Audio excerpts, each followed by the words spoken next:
Hey, this is David with Legends Roofing. So, if you're getting this video, I'm sending it to you because you probably had a insurance claim incident or something come up with your roof. And the reality is, most homeowners and people don't deal with this on a routine basis. So, I thought I'd put a video together that would help educate you on what's coming, give you a couple do's and don'ts of things to do, because just to make it a little bit easier on the process for you. And hopefully, you choose us going through and doing this. But it is important to, this is a little bit longer video than I like to do, but if it's handled the right way or the wrong way, it can have an impact of thousands of dollars on you personally. So, I do recommend going through. If you need to listen to it twice, go do it. A few of these things can get a little bit confusing, especially when we get into the math of how insurance claims work for homes and how they're different than some other stuff you might have experienced. But it's worth listening to if you got the time. The way I'm going to cover it is we're going to start with some very high level basics. It might be like a little bit too basic, but I want to make sure everyone's on the same page. Then we're going to go into some details and some examples. And then at the end, I'm going to hit on some do's and don'ts as far as what you as a homeowner should and shouldn't do. Hopefully this all helps. All right, so let's get started. First thing I'm going to do is I'm going to hit on a few definitions, and we're going to use our whiteboard to walk through the basic process, okay? So let's start with the basics. An insurance claim. That is you as a owner of property that you have insurance on. Something happens to that property and you file a claim, okay? That's common to all insurance. There's another word called deductible. I'm going to talk a lot more about this, but the deductible is your contractual agreement with your insurance policy of how much you will pay out of pocket in the event that something happens. And they can be different amounts and structured different ways. But this is something that you owe out of pocket. The insurance company is not paying for this. Contractor, auto car dealer, doesn't matter who it is. This is something you have to pay out of pocket. It's not coming out of anybody else's. The next one we're going to touch is assessment or scope of loss. And there's one key thing I want to differentiate. You probably heard. An assessment is different than an estimate. An estimate is somebody coming to look at something and say, I can paint your kitchen for $2,000, or I'll replace your roof for whatever it is, or I'll change your mailbox out for $300. It doesn't make a difference. Those are estimates, okay? That's you and a contractor talking. An assessment is related to insurance, and that is somebody with a claim and people looking at it and assessing the loss on it, determining is there a loss or not? Is this something we can repair, like with the car, right? Sometimes they total a car. Sometimes they just say, we're going to go send this to a body shop and get it repaired. Those are two different things, right? That's an assessment, okay? And the last one I hit on is, because you're going to hear this a few times, replacement cost value, RCV. You're going to see this over and over again in this video. That is how much it costs to, based on the assessment, fulfill that obligation from the insurance company, okay? So that could be like to go get a new car or a new roof or a new mailbox, whatever it is, right? Replacement cost value is a key thing you're going to need to, that's important to remember. We're going to touch on that a lot. Let's talk a little bit about the basic process, okay? We're not getting into roofing or anything else yet. Let's just use a simple one. The way that insurance claims work is the first thing that happens is you're aware, okay? Aware that something happened, whether hail hit your roof, a hurricane came through, you were in a car wreck, somebody stole your ring, doesn't make a difference, right? You're aware that something is needed. The next thing that happens is you collect information. Pardon my writing here, it's not the best, but that is an I. Collect information, okay? You do that, and when you're doing this with a roof claim or others, you can do this with help or you can do it without. It depends on the situation, but with most weather-related things, you need help on this, and that's something that we can do. Next is you file the claim. And think about it this way. How can you file a claim if you didn't collect the information? You might just have done it on your own and told them what you knew, but there's varying levels of how much information you can collect, and that can help with your claim. Okay. Next is there is a loss assessment. And I am not the world's greatest speller, and I don't have the keyboard to help me. So I think that's right. But there's a loss assessment that's performed, and we talked about that's different than an estimate. Okay. This is against your claim, right? Someone's assessing how bad is the damage. Okay. They're making a decision. Is this a total replacement? Is this a repair? Is this not anything that actually happened? That's a loss assessment.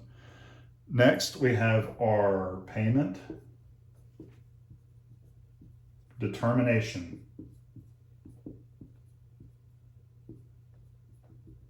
Okay. So payment determination is how much is they're going to pay you for this. Okay. Remember I said RCV is important.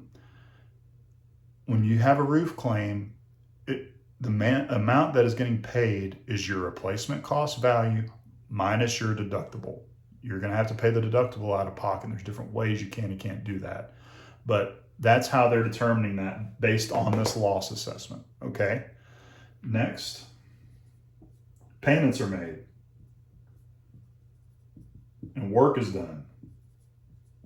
Okay. That's the part you actually care about. Getting your car fixed, getting your roof replaced, whatever it is. This is the part that people actually want to get to. We got a lot of office stuff we got to go through in order to get to that. And doing things a certain way helps us get there faster and get a better result. Okay. And last, the claim is closed. So hopefully this helps. Okay. Every insurance policy goes through this basic format. If it's an auto policy versus like a homeowner's policy, landlord policy, personal, whatever, doesn't make a difference. They all go through something like this. And we're going to go through some of the differences between what you might have experienced in some others and what to expect with a roof. Okay. All right. We're going to talk through an example. We're going to talk through a car first, because most people have been through that, right? There's similarities to a roof claim. Then we're going to go through a roof, but there's some differences in there too, that most people have been in some kind of a car insurance claim of some type, and that happens more often. So let's start there to kind of just get everybody on the same page. So here's our scenario. In 2020, you bought a new pickup truck for $60,000, okay? It's a 2020 Chevy for $60K, all right? You drive it around, drive for 3 years, and then there's an accident. Uh-oh, okay, we're not getting into if anyone was hurt or any of that kind of stuff. It's a whole different ball of wax I'm not qualified to talk through, but I've lived through this, so I can. So get in a car wreck, okay? What's the first thing that happens? We talked a little bit earlier about that's like awareness. I'm aware that I was in a car wreck. First thing I do is I collect information. What happens when I get in a car wreck? I start taking pictures of stuff. I call the police. Whatever it is that needs to happen, people start collecting information about what happened. And I was in the car. I know what happened. I was turning right on Skinner Road, and then someone ran a stop sign, whatever it is, right? So next thing is collect information. We file a claim, okay? Next thing that happens is somebody comes out and does an assessment. Key word, okay? Assessment on that car. And what they're looking at is, okay, what all's wrong with this? Well, the front axle's bent, the front lights smashed, whatever it is. They're going through and they're listing all the stuff that's wrong with this vehicle after the accident, okay? They're not estimating, they're just writing down, this is all the stuff that happened, okay? What happens next is they got to come up with a decision. Okay, they got two choices. They can either do a repair for that car, or they can say it's a total loss or totaled. That's what that means, right? So how do they make that decision? They write down everything that's wrong. They go to a database, they run some numbers, and they get an idea of what that car is worth. And is it going to cost more money for them to repair it, or just pay you out for the car, right? That's what they're doing, okay, is they're running an assessment, okay? And they're using insurance data and information to do it. So that happens the same with roofs, all right? So let's assume for our sake that this example, this is a total loss, okay? That's the decision. All right, total loss. Hopefully y'all can read that. So the loss happens, and we're going to go through some of the payment stuff and how this works, okay? So remember I used that word a little bit earlier, around about RCV, okay? So you paid $60,000 for that truck, right? They might be worth $65K, something like that. But for the sake of this car, we're going to use an RCV of $60,000.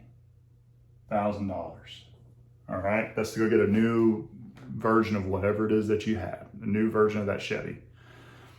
Next, they're going to do depreciation. Okay, and think about it. You own a car and you drive it around. You drove it for 3 years. You put so many miles on it.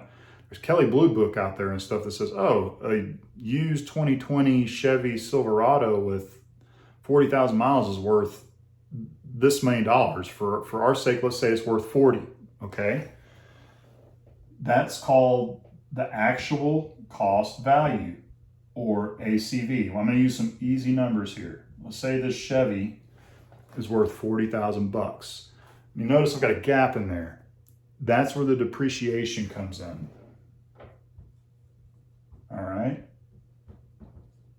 So your depreciation is the difference between, with my car, I paid $60,000 for it in 2020, but now if I was going to go sell it on the market used, I would get 40,000 bucks. The depreciation is the difference. So we've got a $20,000 depreciation here. Okay. $20,000 depreciation. Now, the next thing that they're going to look at is what's your deductible, okay? Or that's what you have to pay. Deductible.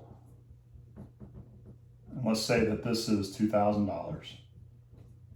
All right, so we've done some of the math here. We got some of the numbers, okay? We got our assessment is totaled. Here's what we're looking at.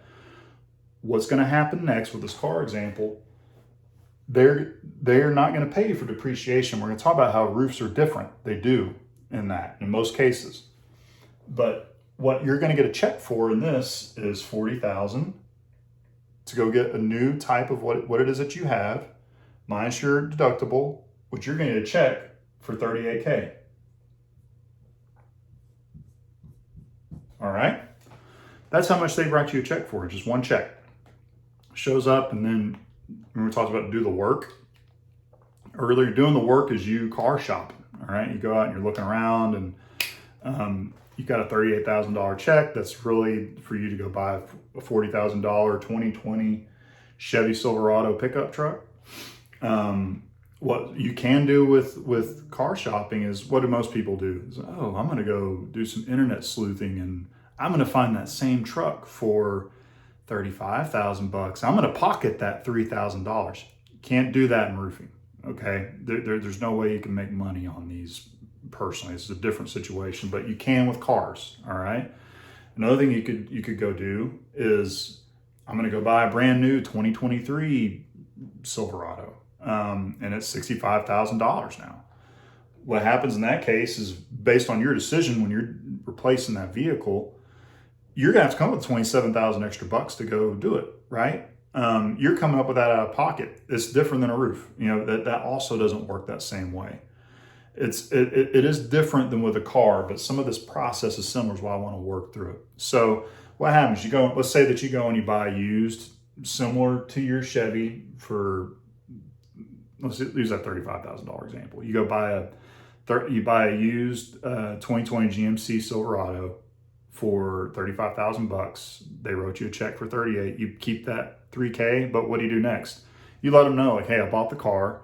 They close the claim, and then they open up a new policy on this new vehicle that you just purchased.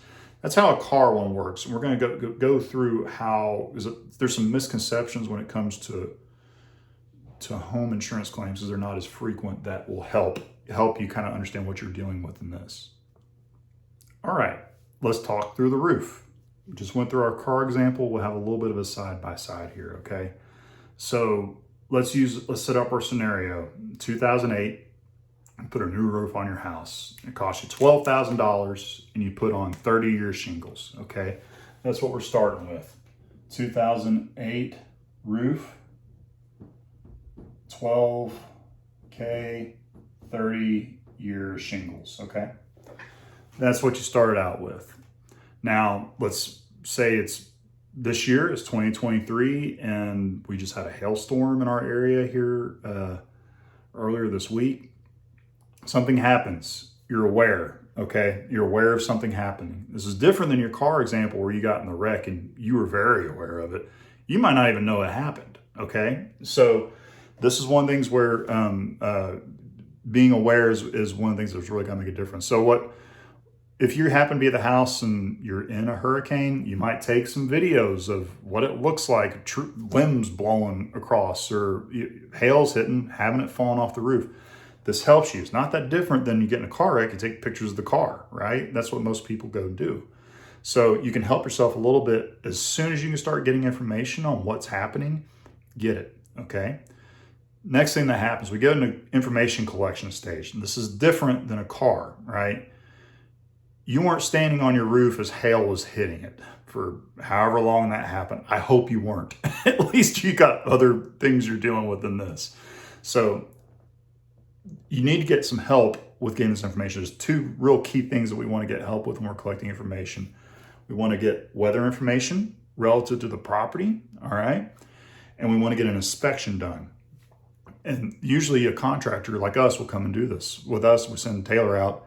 He walks your roof and gives you an honest assessment, right? Remember, this is an assessment. We're not giving an estimate at this point. We're saying, yeah, hey, I think you're good. We got really three things we can assess to. Hey, I think your roof's okay. Don't do anything. Just wait and watch it. Or, hey, I think you got a repair.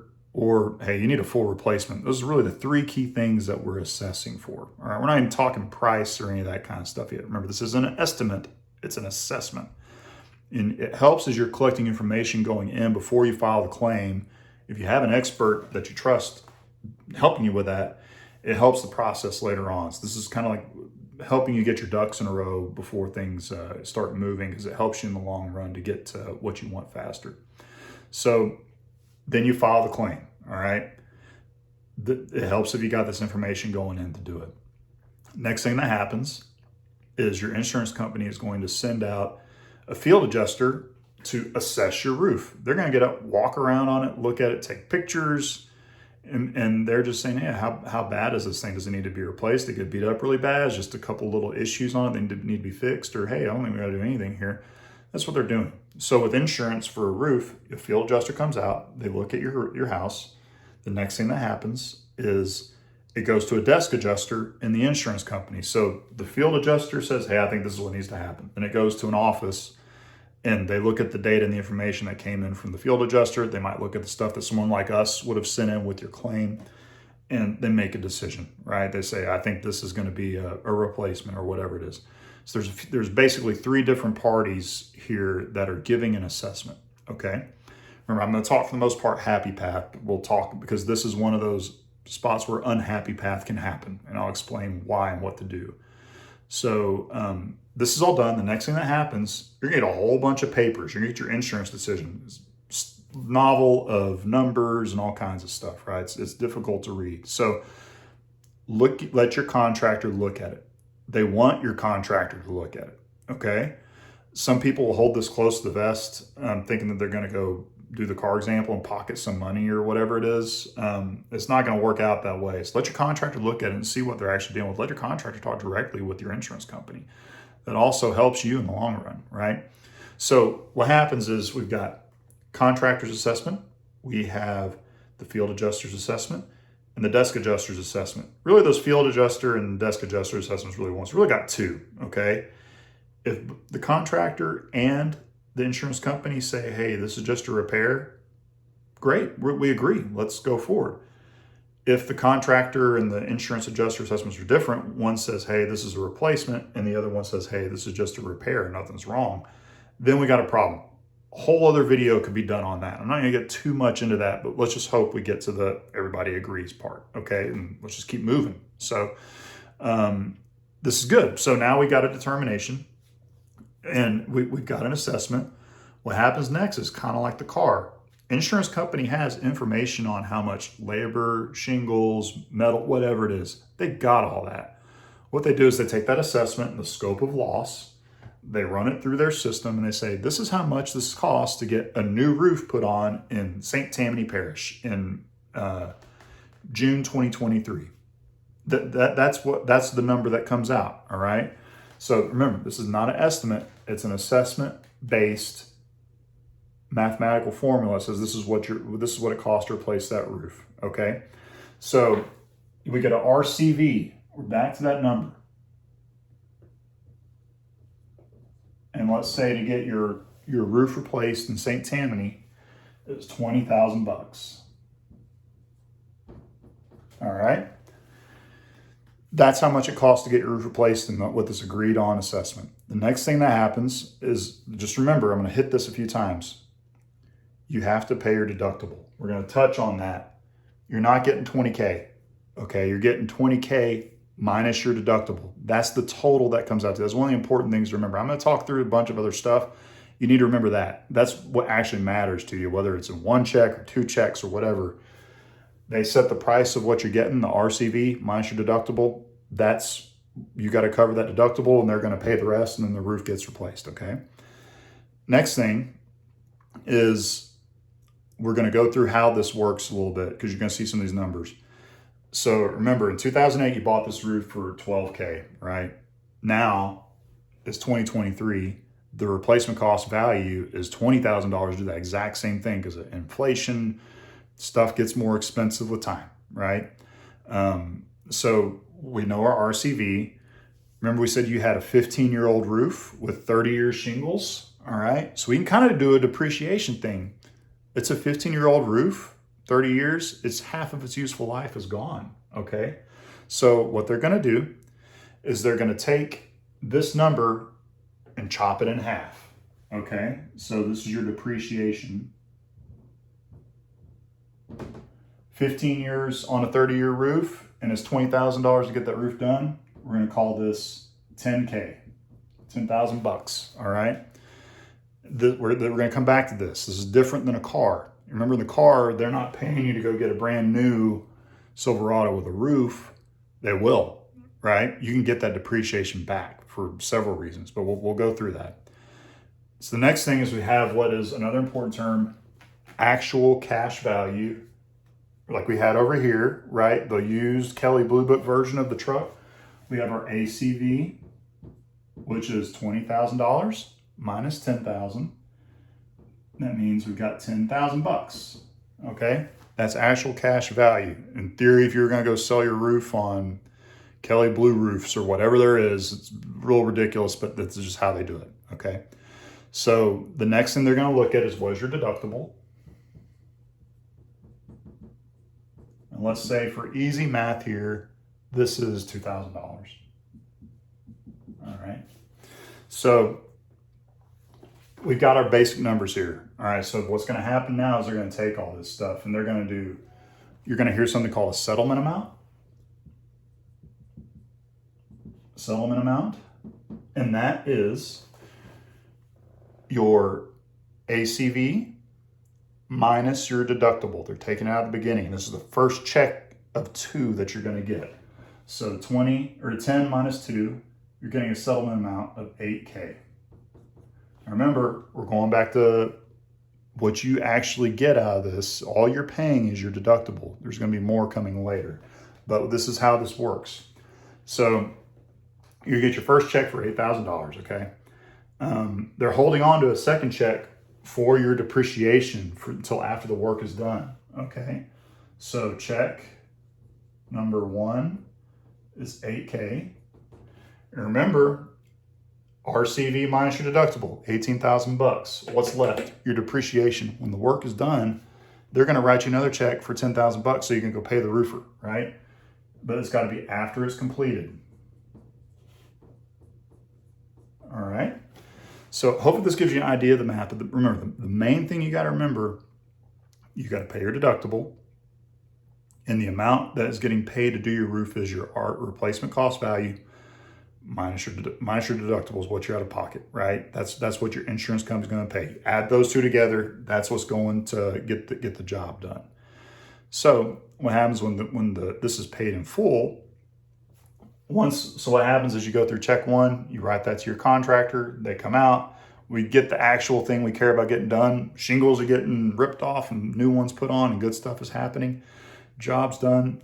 Your contractor is going to invoice your insurance company, probably give them some photos, and sometimes it varies between how much of this evidence that they want that the work was done. But we take care of all that for you, and we send it in, and then they release the second check to you, which you pay us, or sometimes they pay us directly. It can work a few different ways like that. This is done. Now, remember we went through that basic process? The claim is closed at this point, okay? Your roof is insured. Your home is insured. You're in a good spot if we go through all this. So hopefully this math part helps. This tends to throw people off a little bit, so I thought I'd explain it in a little bit more detail. Okay, great. So we've seen both examples. We know how the math works. Let's talk about some do's and don'ts for you as a homeowner. Number one, when you're getting your information before filing a claim, get help. You probably weren't sitting on that roof watching hail hit it, right? There's a lot of stuff that we can help you with that. A little bit of patience on your part before filing the claim can really help your end result substantially. So good to exercise that. Now here's a big caution, a big don't, I would say. If a contractor's putting a piece of paper in front of you to sign just for you to help them, that you guarantee you're going to give them the roof later, I wouldn't do it. There's some people that have a business model out there that all they want to do is lock up as many customers as they can and get to it when they get to it. If we can't take the work on, we're not going to go do it. We'll never put a piece of paper in front of you to try and guarantee. We should earn your business by doing a good job for you through the claims process of supporting what you need. We're not going to lock you up. But remember, there's no financial gain for you to benefit on this. You're going to pay your deductible, and that's it. The roof's going to cost what it's going to cost. So yeah, if they put that in front of you, be careful. I think the other thing I'd be careful with is if a contractor's promising you a certain result, like a certain assessment result, like it's going to get bought. Careful, right? I do this a lot, and things can go sideways. I'm just being honest with you here.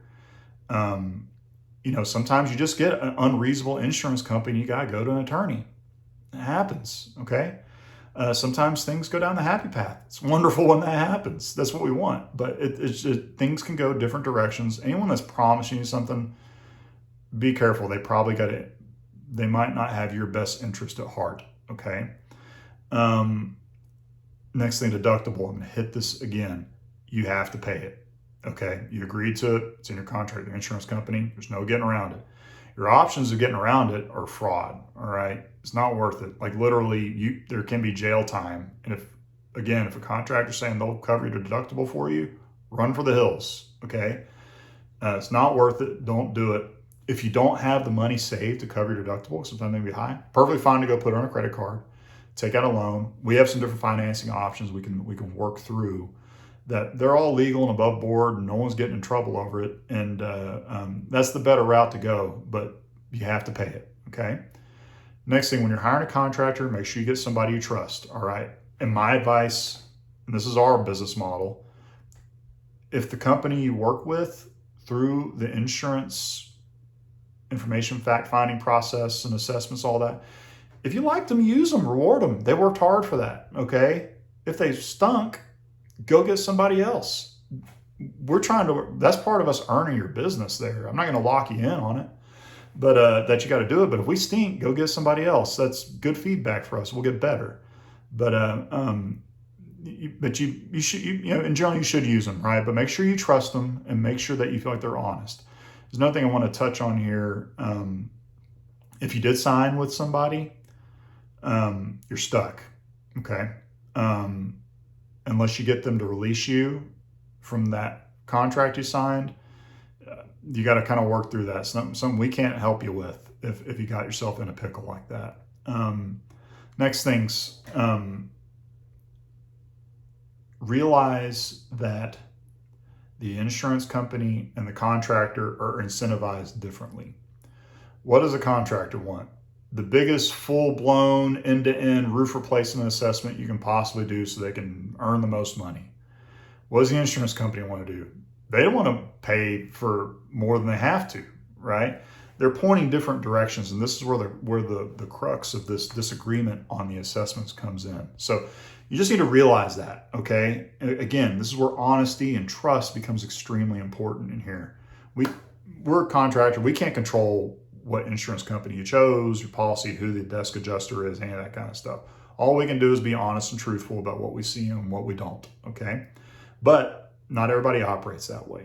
There's some roofers out there that they might come see two or three little problems and, oh, this whole darn roof has got to get replaced. Oh my God. Yeah, so they want to get paid.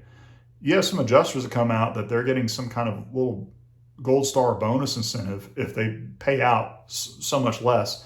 They're pointing opposite directions and you're stuck in the middle, okay? So again, you have control over your contractor. You have control over who you hire for your insurance company. Who gets assigned with an insurance company, no one can control that, right? But what we can do is be truthful about what we're dealing with and what's going on. That's why it's so important.